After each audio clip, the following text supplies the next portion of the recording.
RG Kar medical college হাসপাতালে দুর্নীতির অভিযোগে মূলত আরও একজনকে গ্রেফতার করা হয়েছে। আপনারা জানেন গতকালই গ্রেফতার করা হয় আশিস পান্ডেকে এবং তাকেই আজ আদালতে পেশ করা হলো এবং আজ আশিস পান্ডেকে পেশ করা হয় আদালতে।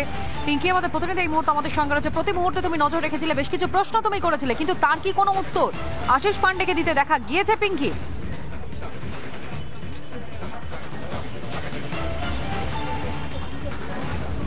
দেখো, আশিস পান্ডে গতকালই তাকে গ্রেফতার করা হয় এবং মেডিকেল করার পর গতকাল আজকে কিন্তু দুপুরের পর তাকে আলিপুর কোর্ট সেখান থেকে নিয়ে আসা হয়েছে এবং যেটা জানা যাচ্ছে আজকে সিবিআই এর তরফ থেকে বা দুর্নীতি দমন শাখা সিবিআই এর তাদের তরফ থেকে কিন্তু আশিস পান্ডের হেফাজত চাওয়া হবে, হেফাজতে নেওয়ার চেষ্টা করা হবে। তার কারণ তার কাছে এখনো পর্যন্ত জেরা করে আরো কিছু তথ্য নেওয়া বাকি রয়েছে।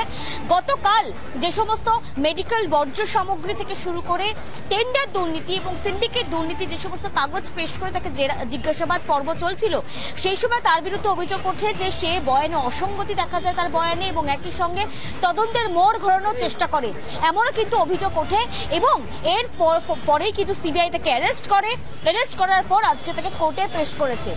কি কি অভিযোগ তার বিরুদ্ধে রয়েছে তুমি জানো?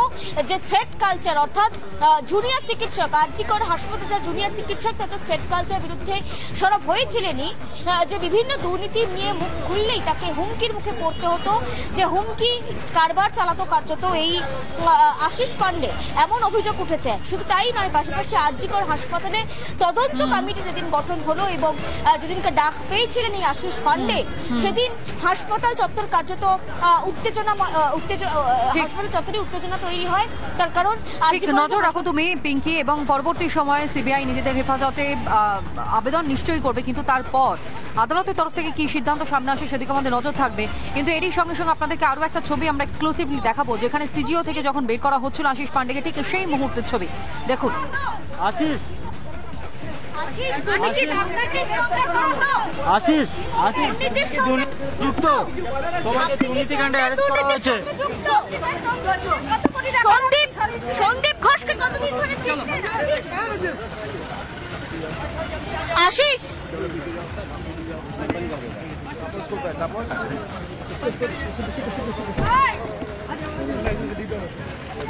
এই মুহূর্তে আশিস পান্ডেকে নিয়ে যাওয়া হচ্ছে কোর্টের উদ্দেশ্যে।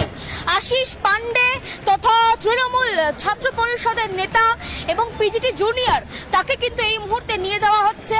আশিস পান্ডেকে কোর্টের উদ্দেশ্যে নিয়ে যাওয়া হচ্ছে এবং সেই বোমাবাজিতে উত্তপ্ত জগদ্দল। অর্জুন সিং এর বাড়ি লক্ষ্য করে বোমাবাজির অভিযোগ। অর্জুন সিং অভিযোগ করছে তার উপর হামলা হয়ে যাচ্ছে, বোমের স্প্রিংটার পড়ে তার গায়ে। কত ইট পাথরে বৃষ্টি, গুলি, বম সব চালিয়েছে, আমারও লেগেছে এখানে বম। নমিত সিং যে আগে এনআইএ কেসে আসামি ছিল, কে নিয়ে হামলাটা করেছে তৃণমূল কংগ্রেস আর পুলিশের সামনে। অর্জুন যেহেতু নিজে হাতে গুলি চালিয়েছে, এখন সে চেষ্টা করছে যে যেভাবে হোক এই ঘটনাটাকে তৃণমূলের দিকে তীরটাকে নিয়ে যেতে।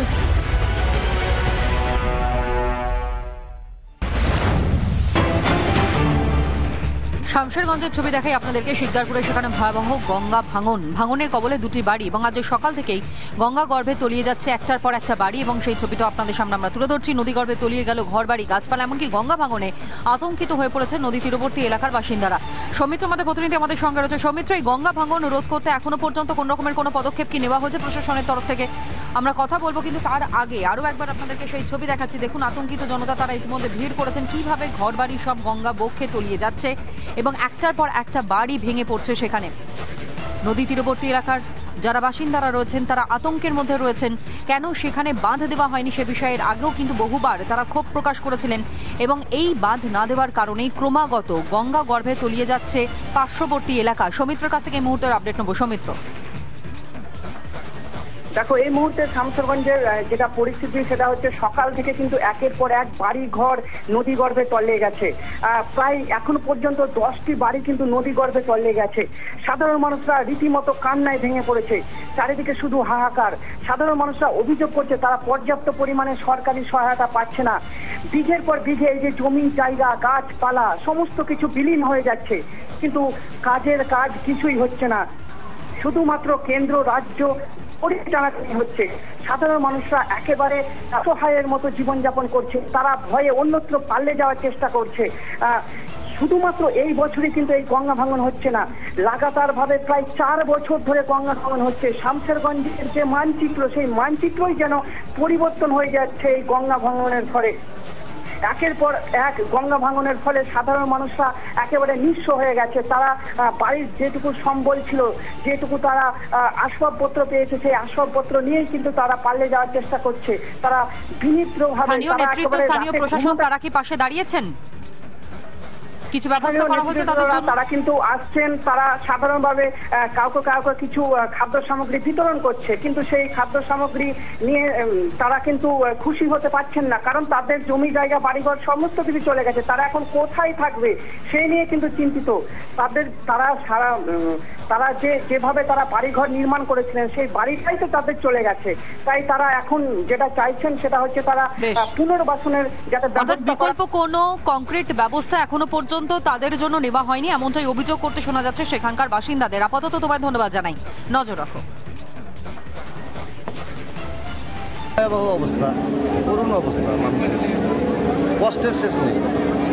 তাদের কষ্টের পয়সা এমনিতে বিলীয় দূষিত এলাকা, তিলে তিলে করে একটা বাড়ি তৈরি করা বাড়ি আজকে গঙ্গা গর্ভে বিলীন হয়ে যাচ্ছে। এটা আজকে নতুন নয়, দীর্ঘদিন ধরে, বিগত 4 বছর ধরে এরকম চলছে। প্রশাসনের পুরো হেলদ আসছে, ডিএম আসছে, এসডিও আসছে, মন্ত্রী আসছে, এমনকি এমপিও আসছে, ওই তাদের কাজ। সরকার এবং কেন্দ্র সরকার দুজনের উদাসীনতার জন্যই এই ঘটনাগুলো ঘটছে। সাধারণ মানুষ হাহাকার, কোথায় যাবে, কোথায় থাকবে, কি খাবে, তারা খুব করুণগ্রস্তের মধ্যে আছে। দেখতে পাচ্ছেন মানুষের হাহাকার, আর কি বলবো, আর বলার আমার দৃশ্য নেই, বলতে পারছি না। আমরা